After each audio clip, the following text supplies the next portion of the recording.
आज Doubtnut app download करें। Doubtnut पर अपने सभी गणित, रसायन विज्ञान, भौतिक विज्ञान और जीव विज्ञान के डाउट्स का करो सफाया।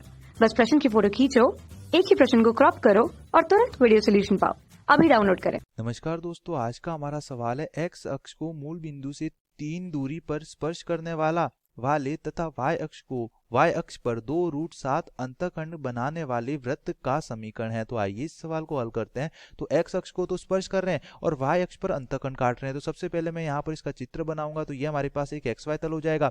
अब मान लो ये हमारे पास एक वृत्त हो जाएगा जो एक्स अक्ष को तो स्पर्श कर रहा है और वाई अक्ष पर अंतःखंड काट रहा है। ये हमारे पास एक वृत्त हो जाएगा जो कि एक्स अक्ष को मूल बिंदु से 3 इकाई दूरी पर स्पर्श कर रहा है। तो ये मान लो 3 इकाई दूरी पर स्पर्श कर रहा है, तो इस बिंदु के निर्देशांक हो जाएंगे 3 और 0। ये हमारे पास एक्स अक्ष हो जाएगा और ये हमारे पास वाई अक्ष हो जाएगा। और वाई अक्ष पर एक अंतःखंड काट रहा है। मान लो ये अंतःखंड, ये बिंदु ए है और ये बिंदु बी है। तो अंतःखंड की लंबाई हमारे पास कितनी हो जाएगी, ए बी। ये हमारे पास कितनी देखिए 2√7।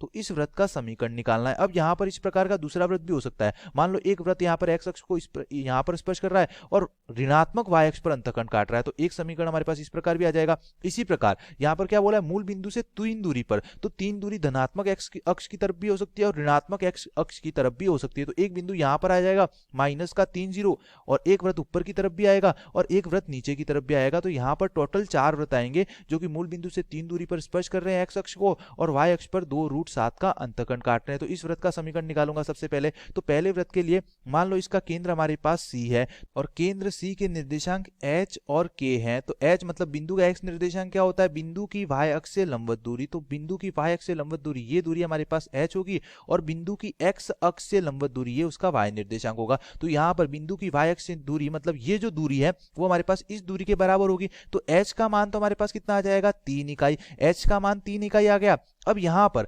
बिंदु, अब हमने क्या किया, ये हमारे पास ए बी क्या है, अंतःखंड है। केंद्र से अंतःखंड पर एक लंब डाला है। तो जो हमारे पास केंद्र से जीवा ए बी क्या होगी, एक तरह से इस वृत्त की जीवा होगी और केंद्र से जीवा पर डाला गया लंब जीवा को समद्विभाजित करता है। तो मान लो ये बिंदु O है, तो यहाँ पर मैं लिख सकता हूँ AO बराबर BO। और यहाँ पर अगर मैं A बिंदु को C से मिलाऊं तो यहाँ पर AOC, ये हमारे पास क्या बन रहा है, एक समकोण त्रिभुज बन रहा है और AO हमारे पास क्या हो जाएगा, BO के बराबर होगा और AB का मान 2√7 है। तो हमारे पास √7 दूरी AO हो जाएगी और √7 दूरी ही BO हो जाएगी। तो √7 ये आ गया, H का मान 3 आ गया। तो यहां से AC दूरी जो कि वृत्त की त्रिज्या होगी, AC बराबर क्या आ जाएगा, कर्ण का स्क्वायर बराबर रूट के अंदर या कर्ण बराबर रूट के अंदर लंब का स्क्वायर। तो H का स्क्वायर 3 का स्क्वायर 9 प्लस आधार का स्क्वायर, तो √7 का स्क्वायर कितना हो जाएगा 7, 9 प्लस 7 16, 16 का वर्गमूल हो जाएगा 4। तो AC का मान आ जाएगा 4 और AC हमारे पास इस वृत्त की त्रिज्या है और उसको मैं R बोल लेता हूं। तो वृत्त की त्रिज्या आ जाएगी 4 इकाई। अब ये जो वृत्त है वो X अक्ष को स्पर्श कर रहा है, X अक्ष को स्पर्श कर रहा है। तो इस वृत्त का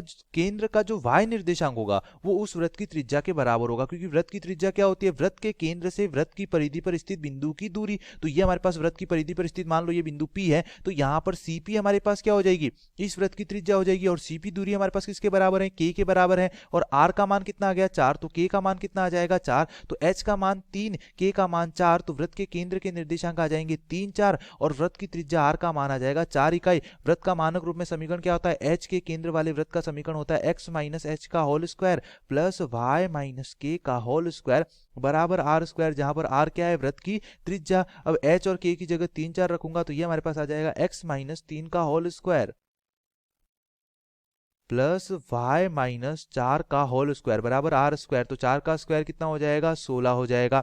अब यहाँ पर दूसरा जो वृत्त आएगा उसमें आप देख सकते हो इसी प्रकार का वृत्त आएगा जो कि x अक्ष को स्पर्श करेगा और यहाँ पर अंतःखंड काटेगा। फिर जो तीसरा वृत्त आएगा वो भी इसी प्रकार का वृत्त आएगा जो कि x अक्ष को -3 0 पर स्पर्श करेगा और यहाँ पर अंतःखंड काटेगा। और चौथा वृत्त भी इसी प्रकार आएगा, केवल केंद्र हमारे पास यहाँ पर आ जाएगा, इसका प्रतिबिंब हो जाएगा। तो हमारे पास यहाँ पर 4 केंद्र हो जाएंगे। x केंद्र के जो निर्देशांक आ जाएंगे चारों वृत्तों के आ जाएंगे +-3 +-4 और चारों वृत्तों की त्रिज्या हमारे पास समान ही रहेगी। तो चारों वृत्तों का अगर आप समीकरण लिखना चाहो तो ये आ जाएगा x +-3 का होल स्क्वायर प्लस y +-4 का होल स्क्वायर बराबर 16। धन्यवाद। कक्षा 6 से 12वीं से लेकर नीट, IIT, JEE वो एडवांस के लेवल तक 1 करोड़ से ज्यादा छात्रों का भरोसा। आज ही डाउनलोड करें डाउटनेट ऐप या व्हाट्सएप करें अपने सारे डाउट्स 8400 400 400 पर।